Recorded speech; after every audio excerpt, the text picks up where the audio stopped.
무릇 이게 보편성을 강조하는 무릇이라고 하는 이 부사는 모든 것을 아우르는 무릇이라고 하는 범사에라는 그런 뜻입니다. 무릇이라고 하는 말은 굉장히 폭이 넓은 그런 개념이죠.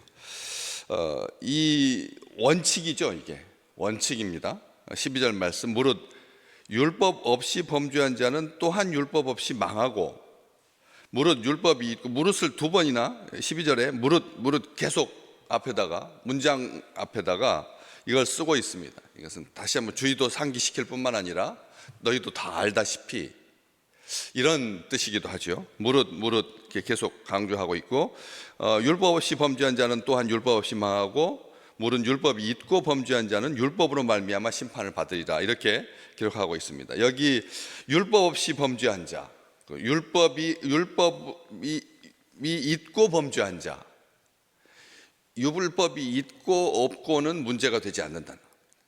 율법이 있고 없고는 문제가 되지 아니하고,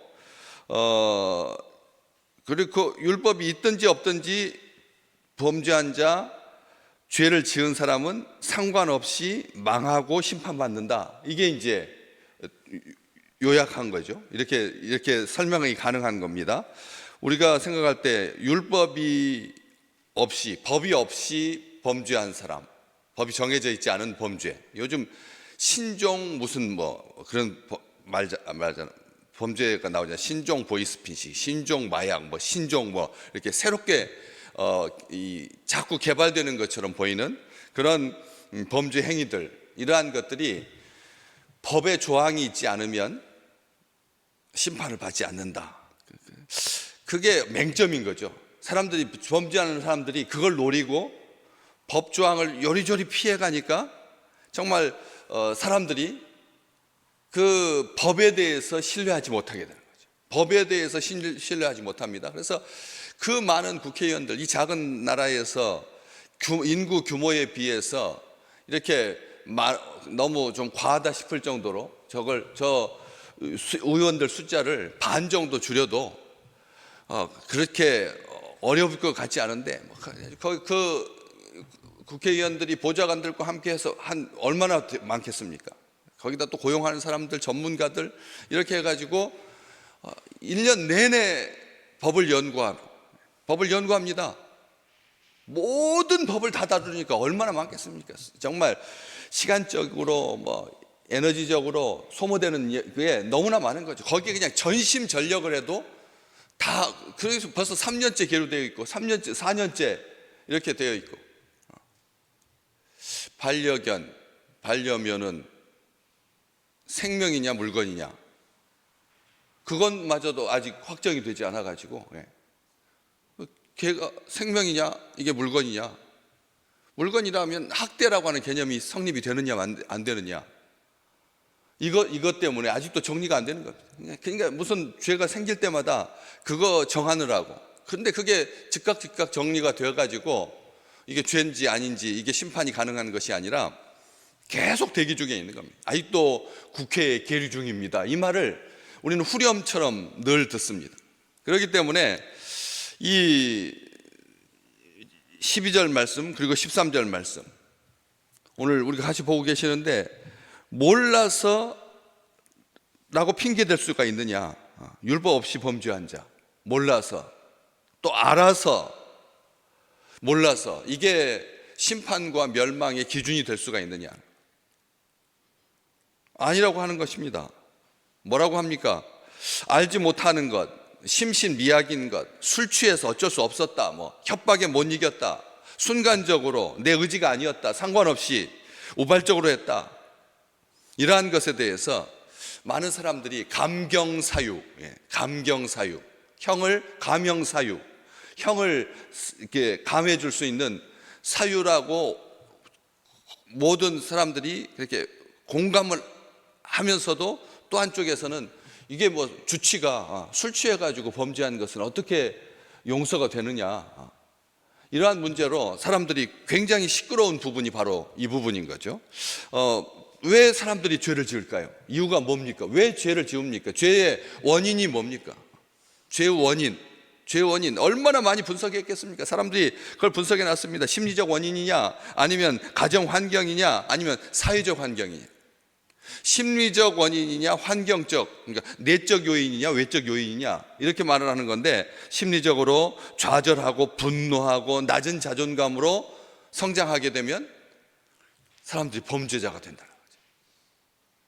좌절하고 분노할 때 우리 어때요? 우리의 삶 속에서도 좌절하고 분노할 때 홧김에 좌절하고 분노하고 자존감이 낮을 때 그런 범죄 행위를 하게 된다는 겁니다. 그러니까 누구나 예외 없죠. 정확한 겁니다, 진단이. 그리고 가정 환경이 어려서부터 불화하고, 가정이, 그리고 폭력적이고, 또 더 큰 질병이죠, 무관심이라는. 자녀에 대한 그 무관심이 이게 학대 정도가 아니라 이 자녀를 범죄의 길로 내놓는 거잖아요. 불화한 것, 가정이 불화하고 폭력적인 가정, 거기에서 성장하면 아무래도 이 범죄할 확률이 높아지는 거죠. 무관심도, 우리가 생각할 때 무관심이 무슨 폭력 성향, 무슨 죄 하겠지만, 이것도 얼마나 무관심이 가장 큰 학대잖아요. 학대. 그런데 그런 일들이 있다라고 하는 거예요. 또 사회적, 환경적 요인들 많습니다. 뭐 경제적 불평등뿐만 아니라 아주 과도한 경쟁 사회, 우리가 늘 느끼잖아요. 과도한 경쟁, 그러니까 피곤 사회, 피로 사회라고 하는 말을 하잖아요. 피곤 사회, 피로 사회. 우리 자주 말씀드리지만 해외에 나가서 이렇게 여행할 때는 온전한 그 힐링이 되는데, 딱 대한민국 서울 상공에만 들어서면 그때부터 막 사람들이 뭐 합니까? 안전벨트 풀고 막 가방 내리고 막 무슨 그 출구를 향하여서 마치 막 쏟아져 나가듯이 마음들이 다 정착하고, 그 다음에 방송이 나온 다음에 안전벨트 풀고 물건 내리십시오 하는데도 막 그냥 그 1, 2분 차인데도 사람들이 마음이 경쟁사인 겁니다. 뛰어야 될 것 같고 하는 이러한 이 구조 자체가 이런 뿐만 아니라 또 유해 환경, 뭐 사회적인 고립, 이런 것들 다 포함 환경적 요인이죠. 그런데 요즘 거기에다가 더 한 게 하나 더 요인이 된 범죄의 중요한 요인 중에 하나가 있는데, 그게 이상동기, 다시 말하면 성격 이상. 이게 감정적 측면이 아니잖아요. 질병적인 측면이죠. 감정적인 측면만 있는 게 아니라 이상, 동기. 그러니까 다시 말하면 범죄를 하는 이유가 보면 굉장히 복합적입니다. 스트레스 또 거기에 들어가고요. 또 소외, 아주 사회 분석적인, 철학적인, 심리적인 그런 분석들이 많습니다. 잘못된 가치관, 충동적이기도 하고 우발적이기도 하니까, 박탈감 때문에, 구조적 모순 때문에 범죄 행위들이 이렇게 많은 거죠. 이렇게 많습니다. 온통 사람들이 범죄를 하는데, 죄를 짓는데, 성경은 말합니다. 하나님은 말씀하십니다. 바울을 통해서 말씀하시는 거죠. 율법이 있고 없고 알거나 모르거나 상관없이 범죄한 자는 망하고 심판받는다. 환난과 곤고로 끝나지 않는다는 거죠. 환난과 곤고. 너희 범죄한, 그 우리 위에 바로 나와 있지 않습니까? 9절 말씀, 악을 행하는 각 사람의 영에는 환난과 곤고가 있을 것이다. 영이 환난을 당하고 영이 곤고하고, 그런 정도로 끝나는 것이 아니라 반드시 멸망한다. 범죄 율법을, 그런데 그 심판과 멸망의 기준으로 이제 여기 적어놨죠. 알든지 모르든지 상관없이 율법이 기준인데, 그 율법이 기준이다라고 하는 말을 우리가 다시 한번 우리의 삶 가운데서 다시 고백합니다. 하나님의 말씀이 기준이다는 거죠. 하나님의 말씀이 기준이, 하나님의 말씀으로 죄냐 악이냐 이게 판가릅니다. 하나님으로, 하나님의 뜻으로, 하나님의 계획으로, 하나님의 섭리로 죄인지 선인지 악인지가 결정되는 거지, 인간의 가치관과 신념, 도덕적 기준, 잣대, 윤리, 요즘 많이 쓰잖아요. 선 넘지 마라. 선 어느 라인이냐, 선 판단, 이것이 기준이 절대 될 수 없습니다. 아시잖아요. 우리가 압니다. 아무리 그게 기준이 되지 않잖아요. 각주국어, 한자, 수건 너무나 아시잖아요. 자기가 칼을 빠뜨린 장소를 배 위에다가 표시하면 강에 가가지고 핸드폰 빠뜨렸는데 여기가 빠뜨렸다라고 여기 배 위에다 이렇게 표시해봤자 아무런 소용이 없는 겁니다. 다시 배는 다시 가가지고 그렇지 않습니까? 그런 것처럼 이 세상의 모든 기준은 사람이 판단하는 것은, 또 사람들이 만들어 놓은 윤리는, 사람이 만든 도덕은 심판의 기준이 될 수가 없는 거죠. 정확합니다. 율법 때문에, 율법으로 심판하고, 율법으로. 그러니까 다시 말하면 하나님의 말씀, 율법은 죄라고 분명히 말합니다. 죄와 허물을 따라서 심판받는 거라는 거죠. 하나님의 진노와 분노가 아니라, 여기 이렇게 돼 있네요. 12절 말씀에 율법 없이 범죄한 자는 율법 없이 망하고, 이렇게 되지 아니하고 율법 없이 범죄한 자는 또한이라고 하는 말을 썼거든요. 또한이라고 하는 말이 어떤 접속사죠?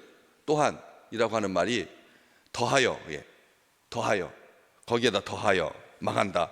율법 없이 범죄한 자는 또한 율법 없이 망한다. 결국은 망한다는 거. 결국은 망한다는 거죠. 선악 양심이 증거가 돼요. 선과 악과 양심이 증거가 돼요. 15절 바로 밑으로 쭉 내려보면 양심이 증거가 돼요. 이렇게 돼 있지 않습니까? 양심이 증거가 돼요. 14절 보십시오. 거기는 뭐가 되냐면 율법이 없어도 자기가 자기에게 율법이 된다고. 아멘. 아멘. 세상의 법은 만들어야지 죄가 되지만, 세상의 법은 만들어야지 죄가 되지만, 율법 없는 사람은 자기가 율법이라는 거예요. 자기가 율법이라면 자기가 안다는 겁니다. 어떻게 모를 수가 있겠습니까? 어떻게 모를 수가 있겠습니까? 우리는 눈빛 하나도 이게 진짜인지 이게 가짜인지가 그렇잖아요? 딱 눈빛으로도 아는데, 눈빛으로도 아는데 그걸 모르겠습니까? 이게 진정인지 가짜인지 왜 모르겠습니까? 그렇기 때문에 자기가 율법이 된다. 14절 분명히 그렇게 되어 있습니다. 다시 말하면 하나님의 법을 알면서도 선을 행하지 아니하고 악만 행하는 사람, 죄의 본성을 따라 사는 사람, 죄의 종으로 사망에 이르는 거지, 법이 있어서 살고 죽는 게 아니다라고 하는 거예요. 벗어날 수가 없다는 겁니다.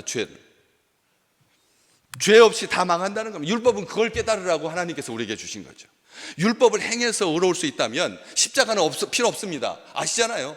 율법을 행해가지고 의인이 한 명이라도 있었다면 하나님께서 그 죄에서 구원하기 위해서 예수님을, 아들을, 십자가를 계획하시지 않았죠.